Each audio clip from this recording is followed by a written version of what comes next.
Anda kembali bersama kami di Kompas Malam. Saudara, KPU memutuskan untuk meniadakan debat khusus calon wakil presiden pada rangkaian Pilpres 2024. Meski minor, perubahan format ini mengundang tudingan adanya intervensi dalam tubuh KPU. Rangkaian debat antar Capres-Cawapres Pilpres 2024 sudah di depan mata. Namun kali ini ada yang berbeda. KPU memutuskan meniadakan debat khusus calon wakil presiden. Meski tetap digelar 5 kali, format debat Pilpres 2024 berbeda dengan format debat Pilpres sebelumnya.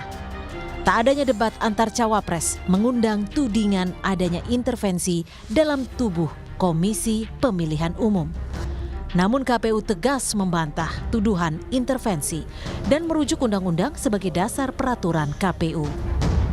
Kami tegaskan tidak ada yang mengintervensi kami. Kami merujuk pada peraturan perundang-undangan yang tadi di awal sudah saya tegaskan. Pasal 277 ayat 1 beserta penjelasannya itulah yang menjadi rujukan kami dalam menyusun pasal 50 ayat 1 peraturan KPU nomor 15 tahun 2023. Sekali lagi kami tegaskan tidak ada yang mengintervensi KPU. KPU hanya ingin menampilkan desain debat ini yang terbaik. KPU memang menegaskan ketiga pasangan akan hadir bersamaan meski porsi bicara Capres-Cawapres yang berbeda. Direktur Eksekutif Parameter Politik Indonesia Adi Prayitno pun mengingatkan KPU bahwa debat Cawapres menjadi salah satu parameter kualitas calon pemimpin. Jangan sampai ada dugaan-dugaan liar, misalnya KPU ini berupaya untuk menutupi kelemahan salah satu kontestan yang dinilai belakangan ini tidak terlampau mau untuk menghadapi panggung-panggung perdebatan publik. Ini tidak bagus sebenarnya, karena apapun judulnya, publik kan ingin tahu seberapa hebat soal visi misi, seberapa hebat kapasitas calon pemimpin di masa yang akan datang. Oleh karena itu, KPU harus memberikan pernyataan secara terbuka yang tentu rasional ya. Apa yang kemudian membuat debat Capres di 2024, Cawapres khususnya itu ditiadakan. Karena kan publik tidak mau hanya membeli kucing dalam karung.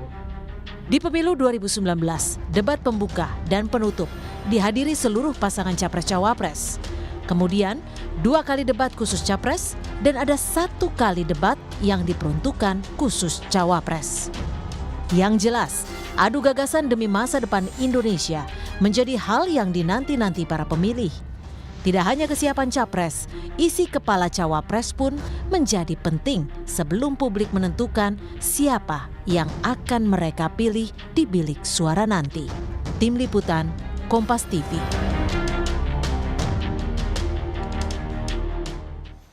Ya, KPU mendadak ubah format debat Pilpres 2024. Tahun ini tidak ada debat khusus Cawapres. Kita akan bahas bersama Titi Anggraini, anggota Dewan Pembina Perludem. Selamat malam, Mbak Titi. Selamat malam, Mbak Nitya. Mbak Titi, KPU kan klaimnya tidak ada intervensi, sudah sesuai kok sama undang-undang. Pendapat Anda? Ya, ini yang memang harus diperjelas oleh KPU ya, karena narasinya kan debat cawapresnya ditiadakan. Tetapi KPU berdalih bahwa bukan ditiadakan, tapi porsinya kemudian lebih banyak dengan tetap menghadirkan capres. Jadi pasangan calon tetap dihadirkan, tetapi kemudian porsi cawapres untuk berdebat lebih banyak. Sementara kalau kita baca pasal 277 ayat 1 Undang-Undang Nomor 7 tahun 2017 di bagian penjelasannya, ini undang-undang tentang pemilihan umum, Mbak Nitya. Di sana disebutkan secara eksplisit bahwa debat pasangan calon sebanyak 5 kali, 3 kali debat capres, 2 kali debat cawapres. Jadi debat itu spesifik, capresnya 3 kali, cawapresnya 2 kali. Nah, kemudian ketika misalnya disebut bahwa semua akan terus dihadirkan selama 5 kali debat, Didampingi saya kira tidak bahasanya. masalah. Kalau 5 kali semua hadir dan kemudian demi kebersamaan tidak masalah. Hadir itu kan bukan berarti harus ikut berdebat begitu ya. Tetapi yang berdebat itu tetap harus dengan formula 3 capres dan 2 cawapres begitu. Jadi ketika disebutkan memang 3 kali capres, 2 kali cawapres, ya ikuti saja ketentuan yang sudah ada. Karena situasinya ini kita harus lihat ini secara jernih. Kenapa persoalan ini mencuat meskipun narasi KPU menyebutkan akan tetap ada porsinya cawapres akan tetap lebih banyak begitu ya. Bedanya mereka hadir bersama-sama, tetapi sekali lagi harus ingat situasi 2024 itu tidak sama dengan pilpres-pilpres sebelumnya. Kita harus ingat kehadiran pasangan calon di 2024 ini diawali dengan kontroversi yang sangat luar biasa. Jadi ketika misalnya ada nuansa-nuansa yang bisa memicu spekulasi, maka itu akan ditangkap dengan cepat oleh publik, itu berkaitan dengan kepentingan atau kemudian keuntungan yang akan diperoleh oleh calon-calon tertentu. Jadi dalam situasi hari ini, niat baik pun tidak cukup. Kemampuan untuk menjelaskan bahwa terobosan, inovasi, niat baik itu ditopang dengan aturan main yang juga mendukung tidak akan ada pelanggaran terhadap aturan main itu juga perlu. Karena ketika misalnya undang-undang sudah menyebut ya tadi debat itu 5 kali, 3 kali untuk capres, 2 kali untuk cawapres, lalu kemudian narasinya agak disimpangi dengan pernyataan mereka akan datang berpasangan, tetapi kemudian ada sesi di mana porsinya cawapres lebih banyak, itu kan akan bisa ditangkap dengan akan tetap ada bantuan begitu ya dari si capres ketika debat sedang berlangsung. Nah, spekulasi atau kemudian dugaan-dugaan seperti itu yang sebenarnya akan merugikan KPU. Jadi dalam hal ini menurut saya diksi-diksi yang bisa menimbulkan spekulasi ataupun kemudian blunder, karena tadi ya kita harus pahami ini pilpres yang tidak sama dengan 2019. Ya, situasinya Bisa begitu jadi berbeda dengan adanya 3 pasangan calon ini ya. Tapi begini Mbak Titi, kalau kemudian tudingan kan tidak bisa terelakkan ya, itu sudah keluar, terlontar begitu. Anda melihat kalau spekulasi-spekulasi seperti ini dibiarkan, siapa yang kemudian dituding paling diuntungkan dari 3 paslon dengan adanya format seperti ini? Iya, jadi tidak salah ya kalau kemudian ada yang berpendapat bahwa ini menguntungkan misalnya cawapres Gibran. Ini kenapa tidak salah? Karena ketika misalnya mereka membuka data, siapa sih yang paling jarang berbicara kepada publik, siapa yang paling jarang hadir ketika diundang berdiskusi atau kemudian uji publik begitu ya. Itu kan data-data yang bisa diungkap oleh pihak-pihak ketika misalnya situasi hari ini hal itu tersedia begitu ya. Dan itu tidak salah kalau dihubung-hubungkan dengan kemudian situasi KPU tetap akan mendatangkan pasangan calon, tetapi ada sesi yang porsi cawapresnya tetap banyak. Padahal sih niat baiknya KPU itu oke lah ya gitu ya. Tetapi sekali lagi situasinya hari ini tidak sama.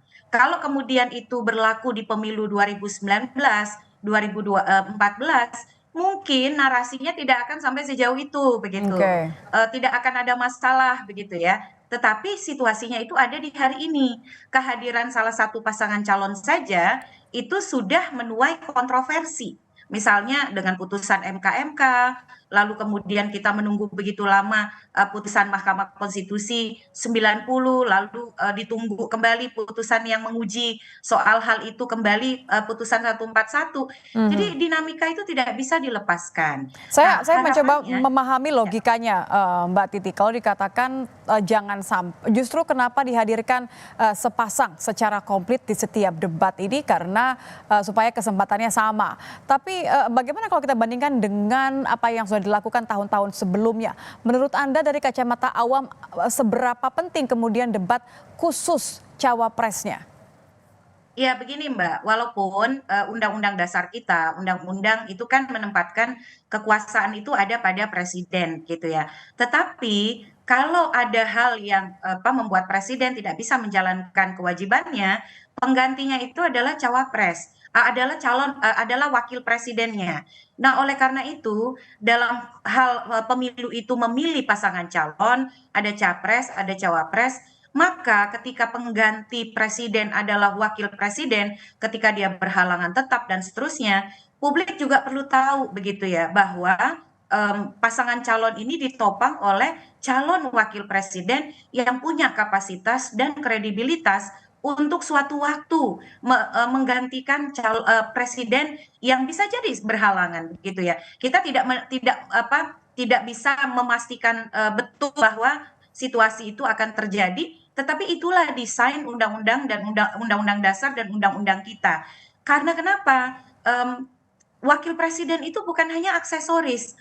Wakil presiden itu bukan hanya simbol yang bisa dipasang untuk penggait suara begitu. Kita bahkan harus misalnya menempatkan situasi di mana setiap saat atau sewaktu-waktu wakil presiden bisa saja menjadi presiden karena situasi yang tidak terduga, peristiwa luar biasa dan seterusnya. Ya, Itulah sepakat. desain konstitusional dan ketatanegaraan yang sudah kita anut selama ini. Lagi pula begini, undang-undang itu sudah mengatakan, baik pasal 277 ayat 1 penjelasannya, debat itu 5 kali, 3 kali capres, 2 kali cawapres.